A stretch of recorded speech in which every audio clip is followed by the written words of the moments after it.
성경에서 물이라는 것은 두 가지 의미가 있습니다. 위에서 부어지는 물은 은혜를 항상 상징하고요. 땅에 있는 물은 보통은 마귀가 있는 곳, 리오야단이 사는 곳, 우리가 이렇게 볼 수 있습니다. 그래서 비 내리시네 할 때 그 비는 어떤 의미가 있겠습니까?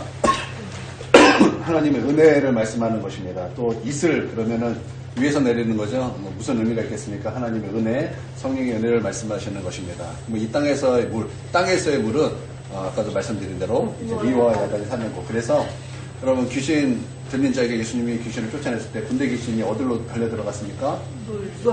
돼지에게 들어갔죠. 돼지에게 들어갔죠. 그 돼지가 어디로 들어갔습니까? 물로 이렇게 달려 들어갔죠. 왜 그렇죠? 그 물은 리와 야단이 사는 곳이기 때문입니다. 오늘 말씀에 새벽 이슬과 같은 주의 청년이 주께 나오는도다라고 얘기할 때 하나님의 은혜가 임하면 주의 청년이 나오는 거다. 그러니까 청년들이 나온다라기 의미보다는 청년과 같이 날마다 새 힘을 얻고 새 힘을 얻은 주의 백성들이 하나님께 나오는 거다. 이런 의미가 되는 것입니다. 그래서 하나님의 은혜가 임할 때 여러분 우리는 이 땅에서 지치고 이 땅에서 넘어지고 쓰러지고 막 그런 일이 있다 할지라도 성령의 은혜만 임한다면 우리가 어린아이 같이 항상 새 힘으로 또 그 항상 강건한 청년처럼 우리 하나님께 나올 수 있게 된다는 것입니다. 그래서 이 비슷한 말씀이 사도행전의 말씀입니다. 성령이 임하셨을 때 베드로가 요엘의 그 예언을 인용하죠. 자녀들은 예언할 것이요, 청년들은 환상을 볼 것이요, 노인들은 꿈을 꾸리라. 성령이 임하면 이 세 가지 중에 한 가지 반드시 하게 된다라는 것인데요.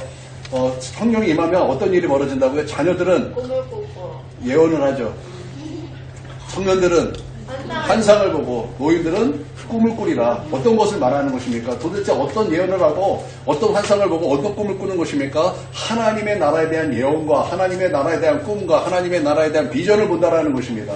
여러분 하나님의 나라, 우리가 성령이 임하면 그 하나님의 나라의 비전으로 말미암아 날마다 새 힘을 얻고 하나님께 나오는 주의 거룩한 백성이 된다라는 거예요. 오늘도 우리 하나님께서 우리 각 사람에게 오늘 성령께서 이슬과 같이 임하시고 성령께서 비 내리듯이 우리 가운데 임하셔서 우리가 하나님의 그 임재 가운데 새 힘을 얻어서 하나님 앞에 기뻐하며 뛰며 나올 수 있는 헌신된 주의 백성들 되기를 주님의 이름으로 축원드립니다.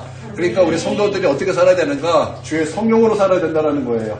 어떻게 살아야 되는가? 성령 충만해야 된다는 거예요. 어떻게 살아야 되는가? 우리가 주님과 교제하며 교통하면서 기도하면서 성령님 가운데 살아야 된다는 것입니다. 그렇게 살 때 우리가 하나님 앞에 헌신된 주의 거룩한 백성으로 하나님 앞에 나올 수 있게 된다는 거예요. 여러분 그냥 되는 것 아닙니다. 거룩한 그 영이 임해야 되는 거예요. 진리의 영이 임해야 되는 거예요. 우리로 생명이 되시는 생명이 임해야 된다라는 것입니다. 그럴 때 우리가 새벽 이슬과 같은 주의 거룩한 백성이 되어 하나님 앞에 기뻐하며 나올 수 있는 주의 기뻐하시는 그 백성이 된다라는 거예요. 여러분 어떻게 살아야 됩니까? 이렇게 살아야 된다라는 것입니다. 그러니까 우리가 힘들어도 정말 피곤하다 할지라도 우리가 예배를 사모하고 힘들어도 우리가 기도를 사모하고 어떻게든 하나님께 기도하는 거 애쓰는 거 여러분 우리가 하나님 앞에 새벽 이슬 같은 주의 청년이 되기 위함입니다. 우리 하나님 헌신된 그 한 사람을 하나님 찾고 계십니다. 그 한 사람을 통해서 하나님은 많은 일을 해놨어요. 여러분 성경을 보세요. 하나님께서 다수도 사용하세요. 하나님께서는 다수를 사용해서 어떤 일을 하지만 성경을 보면은 유독 하나님의 사람 한 사람이 눈에 띄지 않습니까? 한 사람 모세, 한 사람 다윗, 한 사람 여호수아, 한 사람 엘리야, 한 사람 엘리사, 한 사람 바울, 한 사람 베드로. 여러분 성경에서 우리가 그 한 사람을 보지 않습니까? 우리 하나님에게는 사실 한 사람만 있으면 되는 거예요. 여러분 우리 하나님에게는 헌신된 한 사람, 성령 충만한 한 사람이면 하나님은 그 한 사람을 통해서 세상을 뒤집을 수 있으십니다. 아멘. 하나님, 여러분 그 하나님께서 우리 한 사람 찾으실 때 그것이 저와 여러분이 되기를 바랍니다. 아멘. 목자의 지팡이, 이스라엘의 여러분 우리 모세가 지팡이를 딱 짚고 가는 거 우리 성화 같은 그림, 진짜 그림이잖아요. 거룩한 그림의 성화 그죠? 그 그림에 왜 많이 있잖아요. 우리 이집트 왕자 보셨죠? 이집트 왕자 보셨을 때 여러분 모세가 어떤 지팡이를 들고 있었어요? 아론의 지팡이. 그렇죠. 그러니까 뭔가 크고 막 좀 위험 있는 지팡이 딱 들고 가죠. 그렇죠? 기억 안 나니까 뭐 그림이나 뭐 아이들 성경 동화 같은 데 보면은 모세가 딱 자기보다 키 큰 지팡이 딱 짚고 위험 있게 딱 있잖아요. 네. 근데 거기는 그런 나무 없어요. 요만한 나무에 다 요만한 나무. 별 볼 일 없는 나무라고요. 근데 그런 나무라 할지라도 거기에 성령의 기름 부음이 임하니까 그 목자의 지팡이가 능력의 지팡이, 하나님의 지팡이 돼서 홍해를 가르고 기적을 행하고 할렐루야. 여러분 우리 평범해요. 우리 다 평범해요. 그렇죠? 여기 뭐 어떻게 특별하게 뛰어나신 마음 손 한번 들어보십시오. 좋습니다. 높은 자존감 좋아요. 우리 다 평범합니다. 평범해. 이게 평범한 거 정말 대단합니다. 그런데 이 평범한 위에 하나님께서 기름 부어주시면 여러분 목자의 지팡이가 능력의 지팡이가 될 줄 믿습니다. 평범한 우리가 정말 하나님 앞에 붙들린 주의 거룩한 백성 될 줄 믿습니다. 아멘. 아멘. 오늘 한번 1절 한번 다시 한번 읽어보도록 하겠습니다. 1절. 자, 시작. 여호와께서 내 주에게 말씀하시기를 너희가 내 원수들로 내 발판이 되게 하기까지 너는 내 오른쪽에 앉아 있으라 하셨도다. 자, 여러분 이 시편은 누구의 시편입니까? 다윗의 시편이라고 말하고 있습니다. 근데 다윗의 시편인데 지금 다윗은요, 다윗 얘기를 하고 있지 않아요. 다윗은요, 제3자 입장에서 무엇인가를 묘사하고 있습니다. 자기 얘기 아니에요. 무엇을 바라보면 3인칭 시점으로 무엇인가를 말씀하고 있는데 1절을 보니까 여호와께서 내 주에게 말씀하시기를 이렇게 말씀하고 있습니다. 우리 여호와 하나님 너무나 잘 알고 있습니다. 여호와 하나님 누굽니까? 우리 아버지 하나님이요 성부 하나님입니다. 그렇죠? 우리 성부 하나님은 우리 아는데 성부 하나님을 말씀하면서 내 주께 이렇게 말씀하고 있다라는 것이죠. 그러면 여기서 내 주는 누구입니까? 여기서 내 주는 누굽니까? 아니 하나님을 말하고 하나님 말고 내 주가 있대요. 하나님 말고 내 주가 있대요. 그럼 여기서 주가 누구를 말씀하고 있는 것입니까? 예수님. 다윗은 이렇게 말하는 거예요. 내 주가 보인다. 하나님 계신데 내 주가 계신다. 내 주가 보이는데 내 주가 누구냐?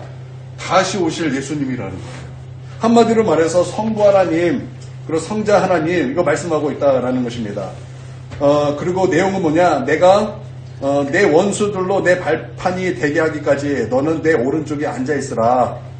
그리고 이 말씀은 메시아 시편으로 굉장히 유명한 시편입니다. 이 말씀을 베드로도 인용했고 예수님도 인용한 중요한 말씀입니다. 다윗이 놀라운 것은요. 다윗은요 신약 시대 사람입니까? 구약 시대 사람입니까? 구약 시대 사람이에요. 구약이라는 것은 그림자잖아요. 구약의 예수님은 그림자잖아요. 그렇죠? 구약의 모든 것은 예수 그리스도의 그림자 아닙니까? 그림자인데 이 다윗은요 정확하게 하나님을 알고 있고 정확하게 예수님을 알았다라는 것입니다. 성부와 성자가 대하는 것을 알고 이것을 보았다라는 거예요. 그래서 우리 말씀을 통해서 우리가 좀 몇 가지 좀 살펴볼 것이 있는데 첫 번째가 뭐냐면 선지자가 되라는 거예요. 선지자가 되라는 것입니다.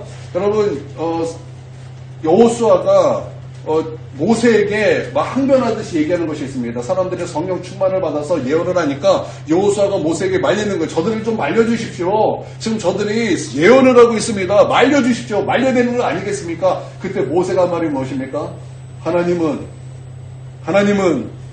다 우리가 다 선지자 되기를 원하시느니라. 여러분 하나님은 우리가 다 선지자 되기를 원하신다는 거예요. 성령 충만하여 선지자는 다시 바꿔 말하면 선견자 이렇게도 말합니다. 선견자가 견이 뭐예요? 보다라는 거예요. 본다라는 거예요. 그러니까 선지자라는 것은요 성령 충만해서 무엇인가를 본다라는 거예요. 하나님께서 보여주시는 것을 보는 사람 그게 선지자라는 것입니다. 우리도 마찬가지예요. 여러분 우리도 하나님 앞에서 선지자가 돼야 된다라는 것입니다. 그래서 베드로는요 오순절날 설교에서 이렇게 말하고 있어요. 사도행전 2장 30절에 그는 선지자라 하나님이 이미 맹세하사 그 자손 중에서 한 사람을 그 위에 앉게 하리라 하심을 알고 미리 본 거로 그리스도의 부활을 말하되 이렇게 말하고 있어요. 그러니까 그는 뭐라는 거예요? 그는 뭐라고 말하는 거예요? 선지자이기 때문에 뭐 했다고요? 미리 보았다라는 거예요. 여기서 베드로가 무엇을 말하냐면 다윗은 그러니까 그는요 다윗을 말하는 거예요. 그러니까 다윗은 선지자였다라는 거예요. 그러니까 다윗은요 왕뿐만 아니라 그는 선지자였다라는 것입니다. 이유가 뭐냐? 미리 보고 하나님 앞에 다 설명을 들었기 때문입니다. 할렐루야.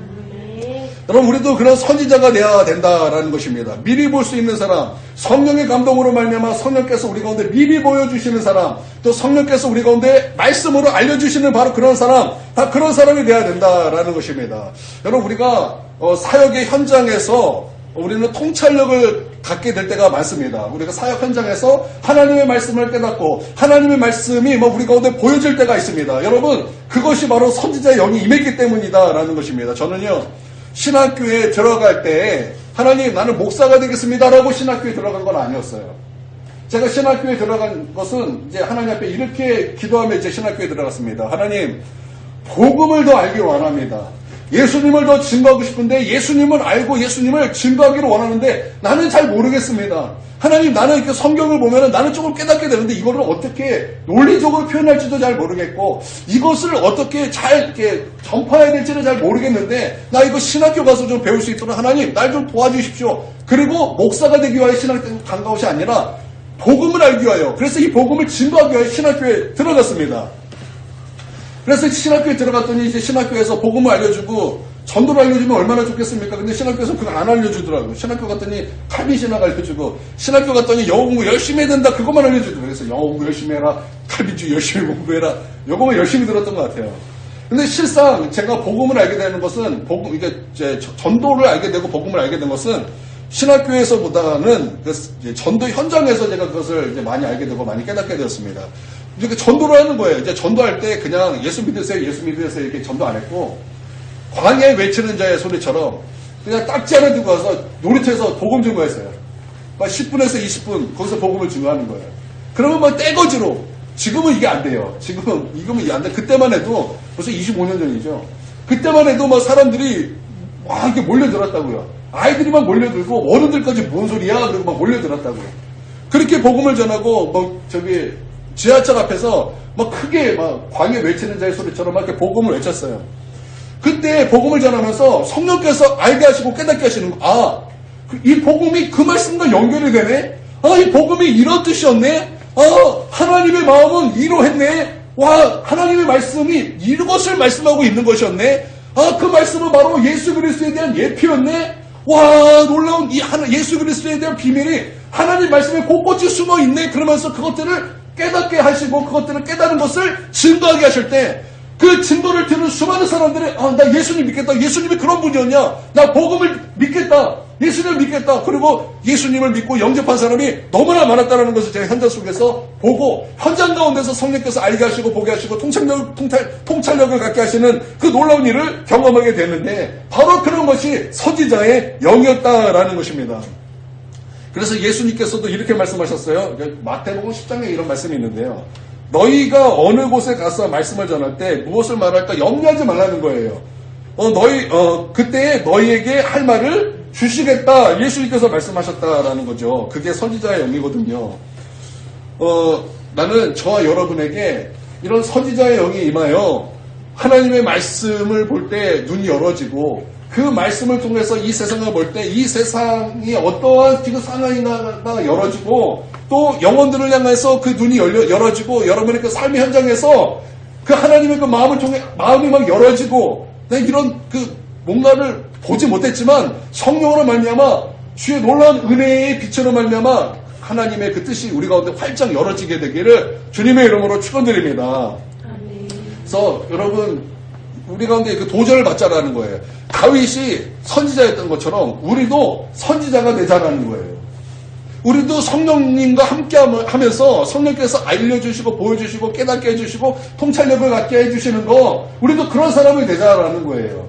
그래서 그것을 깨닫는 것을 가지고 여러분, 우리가 복음을 증거할 때 그 증거를 들은 사람들이 그 마음이 열리고, 그 증거를 들은 사람들이 그 마음속에 있는 그 속사람 가운데 있었던 그 불순종의 영들이 그 깨달은 하나님의 그 말씀을 통해서 드러난 예수 그리스도를 통해서 그 안에 있는 그 불순종의 영이 떠나고, 그 불순종의 영이 떠난 자리에 성령이 임하고 복음이 임하여 그들도 우리와 같이 하나님의 자녀가 되는 놀라운 역사를 경험할 수 있는 좀 그런 체험이 있는 그런 선지자의 영이 임하는 저와 여러분이 되기를 주님의 이름으로 축원드립니다.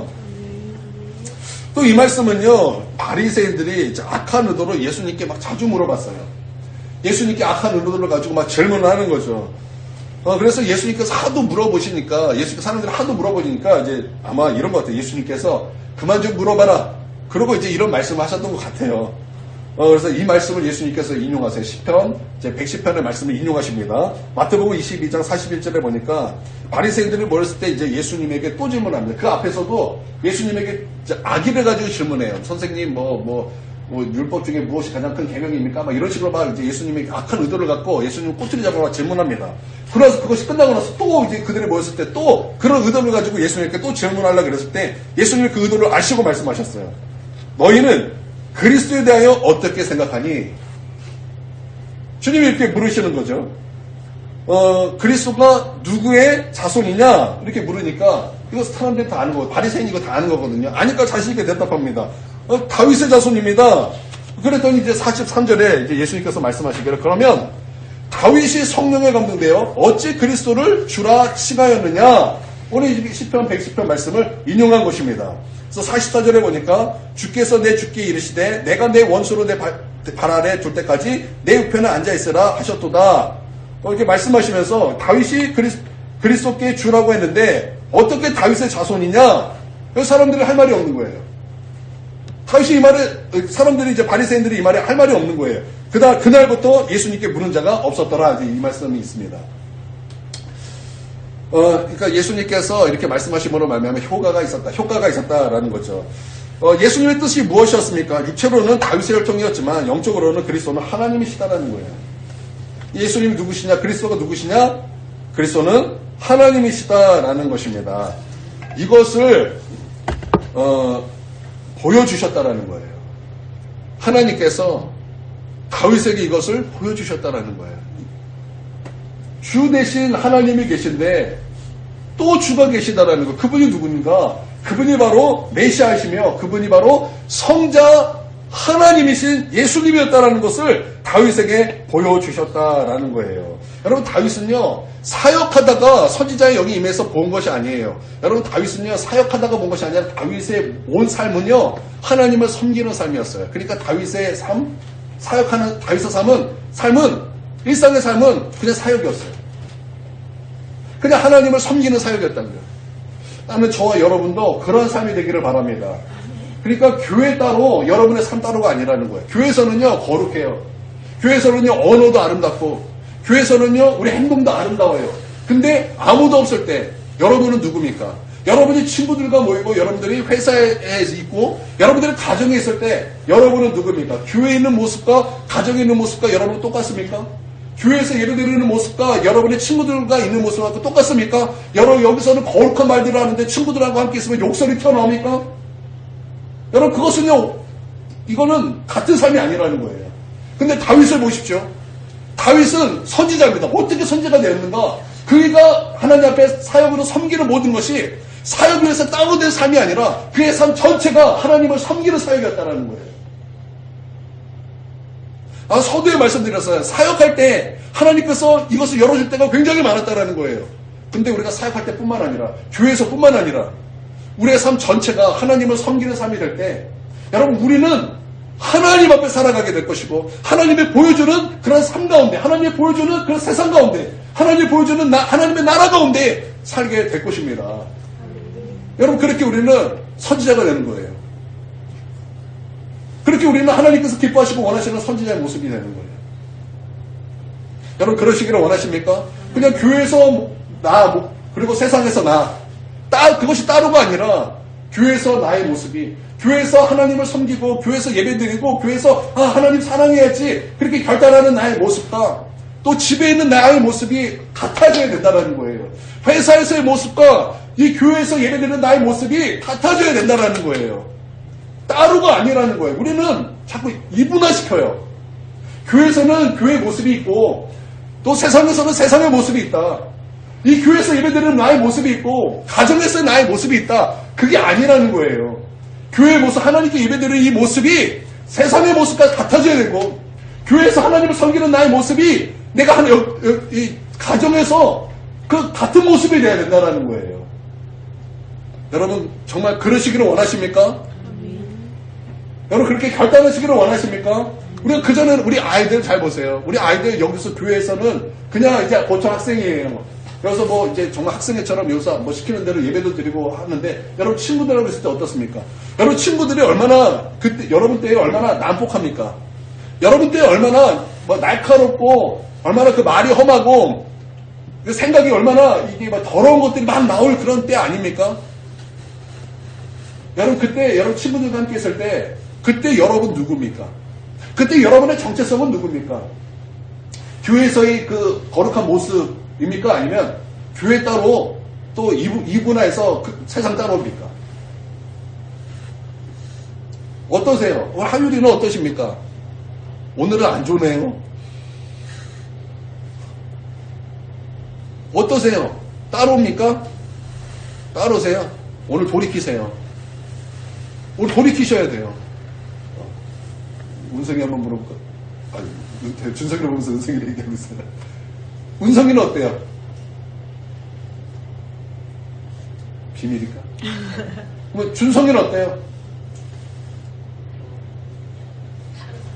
다른 것 같아요. 오늘 우리 돌이킵시다. 돌이켜서 하나님 앞에 있는 모습이 이 교회에서만이 아니라 친구들과 있을 때도 나는 하나님 앞에 있다. 나는 학교에 있을 때도 나는 하나님 앞에 있다. 나는 회사에 있을 때도 나는 하나님 앞에 있다. 우리 가정에 있어서도 나는 하나님 없는 데에 사는 것이 아니라 하나님 앞에 있다. 우리 그렇게 하나님 앞에 있다는 그 코란데오로 우리 그렇게 신앙생활 합시다. 할렐루야. 아멘. 그러실 수 있기를 주님의 이름으로 축원드립니다. 아멘. 두 번째 우리가 생각해 볼 것은 붙어있는 자가 되자라는 거예요. 붙어있는 자가 되자. 여러분 지금 이제 우리 아이들은 너무 바빠요. 막 이제 학교 끝나고 학원 갔다가 다 막 교회 와서 기도하고 놀 시간 별로 없죠. 놀 시간 별로 없어요. 근데 저 때는 사람들이 많아지 동네에 막 노는 사람이 굉장히 많았다고. 그러니까 노는 동네에서 이렇게 모이니까 세대가 좀 이게 다양했어요. 이렇게 나이가 뭐 좀 있는 애들도 있고 저학년도 있고 고학년도 있고. 그때 이제 막 놀 때 저학년도 막 껴서 놀 때 이제 고학년들이 노니까 이제 저학년들을 못 따라가니까 그때 저학년들에게 시킨 것이 있어요. 그게 뭐냐면 깍두기라는 거예요. 깍두기. 깍두기 알아요? 깍두기? 깍두기 있어요? 지금도? 있어요? 깍두기 오래가네. 깍두기가 무엇입니까? 깍두기라는 것은 승리할 때는 같이 기뻐할 수 있고, 패배할 때는 책임을 묻지 않는 것이 깍두기 아닙니까? 깍두기가 그거 아니에요? 맞아요. 승리할 때는 함께 그 승리를 누릴 수 있고, 실패하고 패배할 때는 책임을 묻지 않는 것. 그래서 못하는 사람이 깍두기잖아요. 그쵸?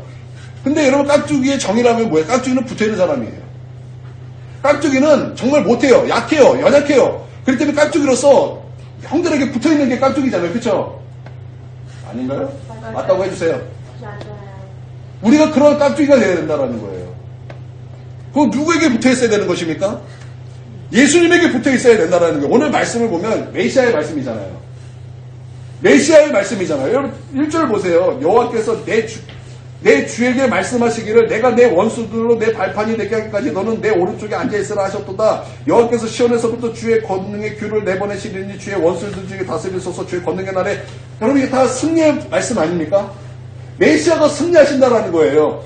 이 말씀을 보면요, 내가 내 원수들로 내 발판이 되게 하기까지 이 말씀이 있는데 이게 무슨 뜻이냐면, 여러분 고대에는요 이런 풍습이 있었어요. 전쟁에서 이긴 왕이 진 왕을 목을 밟거나 여기 몸통을 이렇게 밟아요. 밟아서 발판이 되게 하는 거예요. 옛날 성경으로 발등상이 뭐 이렇게 표현했죠. 발판이 되게 한다는 거예요. 그러니까 내 원수들로 내 발판이 되게 하기까지 이게 무슨 말이에요? 전쟁에서 승리하였다라는 거예요. 그러고 나서 너는 내 오른쪽에 앉아있으라 이렇게 말씀하고 있죠. 이건 이미 끝났다라는 거예요. 예언적 과거형이에요. 승리의 완료예요. 그러니까 예수님께서 메시아로서 승리하셨다라는 거예요. 예수님은 우리의 주님으로서, 예수님은 제사장으로서, 예수님은 우리의 왕으로서 저 원수를 꺾으시고 승리하셨다라는 거예요. 그러니까 이 전체 말씀은요, 예수 그리스도가 메시아로서, 예수 그리스도가 주님으로서, 예수 그리스도가 제사장으로서 예수님 승리하셨다라는 거예요. 저 원수를 꺾으셨다라는 거예요. 그런데 이 전체 말씀이지만 누가 이기셨어요? 메시아가 이기셨잖아요. 이기실 그 메시아에 붙어있으면 어떻게 된다라는 거예요? 우리도 이긴다라는, 그래서 붙어있는 사람이 되자라는 거예요. 여러분, 요한복음 15장에서 예수님은 포도나무라 그랬어요. 우리는 가지라 그랬어요. 그쵸? 그래서 우리는 가지에서 나오는 은혜를 가지고 사는 거죠. 그때 우리 가운데 예수님께 붙어있으면은 어떻게 된다? 많은 열매를 맺는다 그랬어요. 그때 그 열매가 내 열매입니까? 예수님의 열매입니까? 내 열매입니까? 예수님의 열매입니까? 예수님의 열매라는 거예요. 그러니까 내 승리가 아니라 예수님의 승리가 내 승리가 되고, 예수님의 기적이 내 기적이 되고, 예수님의 지혜가 나의 지혜가 되고, 예수 그리스도의 모든 것이 나의 모든 것이 된다는 거예요. 예수 그리스도의 부유함이 나의 부유함이 되고, 예수 그리스도의 그 놀라운 은혜가 나의 은혜가 된다는 거예요. 그러니까 나의 열매가 아니라 성령의 열매, 즉 예수 그리스도의 모든 것이 나의 모든 것이 된다는 것입니다. 할렐루야. 얼마나 놀라웠습니까? 얼마나 놀라운 것입니까? 예수 그리스도에 붙어 있으면 예수 그리스도의 그 놀라운 은혜가 나의 은혜가 된다는 거예요. 그러니까 예수님께 붙어 있으라라는 것입니다. 여러분, 그러실 수 있는 저와 여러분이 되기를 주님의 이름으로 축원드립니다. 붙어 있으면 승리하는 거예요. 붙어 있으면 되는 것입니다.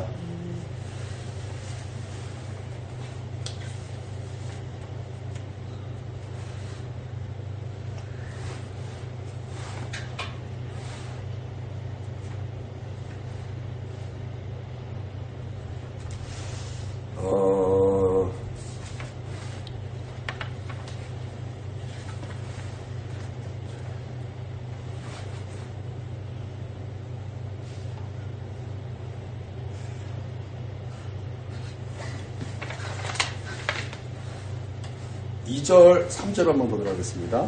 2절, 3절. 자, 읽겠습니다. 시작. 여호와께서 시온에서부터 주의 권능의 길을 내보내시리니 주의 원수를 위해서 다스리소서. 주의 권능의 하나님 주의 백성이 거룩한 옷을 입고 즐거이 헌신하니 새벽이지 같은 주의 청년들이 주께 나오는도다. 네, 아멘. 이 얘기를 하고 싶은데 이게 안 보여주고. 여러분, 성경에서 우리가 배우는 것이 있습니다. 그게 뭐냐면, 사람이 높아지면 높아질수록 여러분 그 길은 망하는 길입니다. 사람이 지어지면 지어질수록 여러분 그것은 내 안에서 예수 그리스도가 사는 길입니다. 그리고 예수 그리스도가 높아지면 높아질수록 여러분 거기에는 하나님의 능력이 부어지게 되는 것입니다. 그러니까 나는 어떻게 되는 거예요? 나는 사라지게 돼야 되는 거예요. 그리고 예수 그리스도가 높아지게 될 때 여러분 거기에 하나님의 놀라운 능력이 나타나는 그런 삶이 된다라는 것입니다. 여러분 조지 밀러는 5만 번 응답받은 그런 유명한 목사님입니다. 그만 생각해보면 5만 번 기도 응답을 받았다 그랬어요. 5만 번 기도 응답을 받았다면 적어도 기도가 몇 번이 있었다라는 거예요? 적어도 5만 번이 있었다라는 거예요. 그러면 그 5만 번의 기도 속에서 예수 그리스도 이름으로 기도하고 응답이 될 때마다 얼마나 주님을 높이며 예수 그리스도를 찬양하였겠습니까? 여러분 그 삶을 생각해 보십시오. 5만 번 기도했을 때 5만 번 다 응답을 받았을 때 그 삶이 어떤 삶이었겠습니까? 능력이 넘치는 삶 아니었겠습니까? 그러니까 내 삶에 예수 그리스도가 높아지면 높아질수록 예수 그리스도가 나타날수록 예수 그리스도가 드러날수록 내 삶에는 하나님의 능력이 충만한 삶이 된다라는 것입니다. 그 반대로 내 삶에서 자꾸 사람이 나타나요. 자꾸 사람의 생각이 나타나고 사람이 드러나면 드러날수록 어떻게 되는 것입니까? 망하는 길로 가게 된다는 거예요.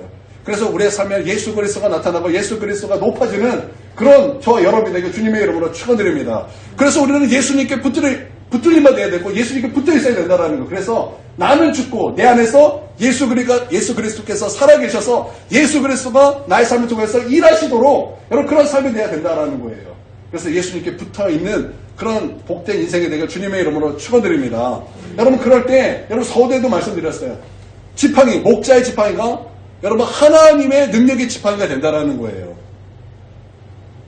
우리는 그냥 평범해요. 우리 다 평범하잖아요. 그 평범했던 사람이 성령의 기름 부음이 임하면 여러분 그 사람이 대단한 사람이 된다라는 거예요. 하나님께 귀하게 쓰임받는 사람이 된다라는 것입니다. 여러분 성령의 기름 부음이 임하면 그렇게 놀랍게 된다라는 거예요. 여러분 보통 요리 같은 것이 보통 하나님께 쓰임받는 일이 드물잖아요. 그쵸? 그러니까 요리로 하나님께 귀하게 쓰임받는 일이 드뭅니다. 그런데 여러분 우리가 교회에서 뭐 우리가 식사 봉사를 할 때 막 성령의 기름 부음이 임해요. 그래가지고 거기에 막 음식에 막 기름 부음이 임해가지고 막 이제 우리가 식사를 하는데 식사를 하다가 막 기름 부음이 임하니까 막 밥을 먹다가 눈물이 막 뚝뚝 떨어지는 거예요. 뚝 떨어지면서 왜 울어요? 그랬더니 제가 지금 밥을 먹고 있지만 생명의 떡을 먹고 있는 것 같습니다. 목사님. 나 이제부터 예수님 한번 잘 믿어보겠습니다. 여러분 그런 일이 있을 수 있지 않겠습니까? 새신자가 왔어요. 새신자가 가지고 막 할렐루야 예배 딱 드리고 막 식사하는데 막 그 요리에 성령의 기름 부음이 임하니까 밥 먹다 말고 눈물이 막 흘면서 막 회개하면서 나 이제부터 예수님 잘 믿겠습니다. 여러분 그런 일이 있지 않겠습니까? 우리 이런 거 많이 사실 경험했어요. 우리가 여기 말고 이제 지난 이제 저기 교회 있을 때 우리 수요예배 마치고 나서 우리 치킨 많이 먹었잖아요. 근데 우리 수요예배 때도 막 이렇게 냉랭했던 그런 이제 아이들이 몇 명 있었어요. 근데 예배 다 드리고 나서 이제 치킨 먹자고 치킨을 딱 보는 순간 갑자기 치킨에게 성령 기름 부음이 임해가지고 닭다리를 하나 뜯자마자 얼굴에 막 해와같이 빛나는 바로 이것이었어요. 주님 할렐루야. 우리가 예수님 정말 잘 믿어볼게요. 나 이렇게 살지 않겠어요. 여러분 그게 전사님 그 같이 본 증인 아닙니까? 어떻게 같이 본 증인들 아닙니까? 거기에 같이 봤잖아요. 그렇죠? 그러니까 여러분 성령의 기름 부음이 임하면 여러분 음식에도 음식도 하나님께서 사용하시더라는 거예요. 그러니까 우리 가운데 여러분 성령의 기름 부음이 임하면 됩니다. 여러분에게 성령의 기름 부음이 임하면 평범한 우리도 하나님 앞에 존귀하게 쓰임받아서 여러분 우리를 통해서 예수 그리스도의 이름이 나타나고 여러분 우리의 삶은 하나님의 능력으로 충만한 삶이 될 것입니다. 아멘. 세 번째는 제사장이 되라라는 거예요. 여러분 예수님께서 제사장이시다 이렇게 말씀하고 있어요.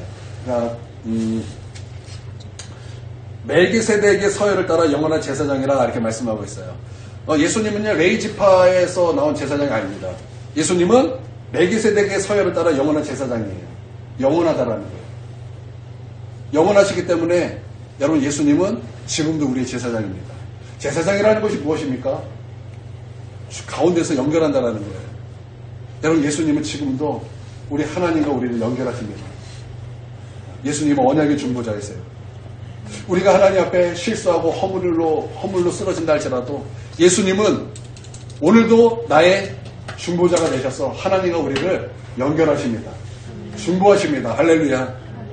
얼마나 감사합니까? 예수님은 딱 한 번만 우리 가운데 제사장이다 이렇게 말씀하지 않으셨어요.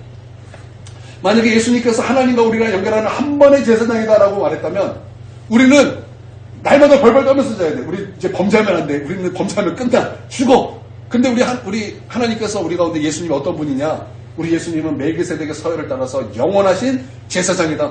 오늘도 우리의 제사장이라고 말씀하고 계세요. 우리가 허물로, 우리가 실수로, 우리가 하나님 앞에 넘어졌을 때도 예수님은 우리의 영원한 제사장이 되셔서 하나님과 우리를 연결하시는, 하나님과 우리를 만나게 하시는 오늘도 영원한 제사장입니다. 할렐루야. 얼마나 감사합니까? 그런데 마찬가지로 우리도 그런 제사장으로 살아야 된다는 거예요. 그래서 여러분 베드로가 이 말씀으로 말미암아 우리 가운데 말씀 주신 것이 무엇입니까? 너희는 왕같은 제사장이요. 우리로 하여금 너희 제사장 되라는 거예요. 너희 제사장 되라는 거예요. 여러분 그 제사장은 어떤 제사장입니까? 하나님과 그 영혼들을 중간에서 연결시키는 제사장이 돼야 된다는 거예요. 영혼들을 하나님께로 인도하는 제사장이 돼야 된다는 것입니다. 여러분 우리가 이 제사장의 사명을 감당하면요 놀라운 일이 벌어져요. 거기에는 축제가 벌어져요. 요셉이 자기의 그런 신부를 숨겼어요. 숨기고 나서 이제 마지막에 그 동생 베냐민까지 감옥에 가두려 그럴 때 네 번째 형인 유다가 중보자가 됩니다. 중보자가 돼서 요셉과 베냐민 사이에서 중보를 합니다. 이 아이와 아버지의 생명은 하나입니다. 차라리 저를 감옥에 가둬 달라고 그렇게 중보자의 역할을 자청을 합니다. 그전에는 요셉을 파는 것, 앞장섰던 형제들이 이제는 완전히 변화돼서 이제는 유다가 중보자로 이렇게 중간에 세워지게 되는 것입니다. 여러분 그때 어떠한 일이 벌어졌습니까? 그때 눈물이 터지는 거예요. 그때 눈물이 터지고 자기의 신분이 밝혀지고 그리고 신분이 밝혀지면서 화해가 일어나고 용서가 일어나고 여러분 그 자리에 축제가 일어나는 거예요. 아멘. 여러분 이 중보의 그런 사역을 우리가 감당하게 되면요. 여러분 그 자리에는 축제가 일어나게 되는 것입니다. 거기에서는 용서가 일어나고요. 거기에서는 기쁨이 일어나고요. 거기서는 잔치가 일어나게 되는 거예요. 왜냐하면 그런 놀라운 중보의 사역 가운데 여러분 한 사람이 하나님께 돌아올 때마다 하나님께서 얼마나 기뻐하시는지 여러분 천국에서는 잔치가 일어날 때 여러분 여기서도 역시 기쁨과 축배가 들어지게 되다라는 거예요.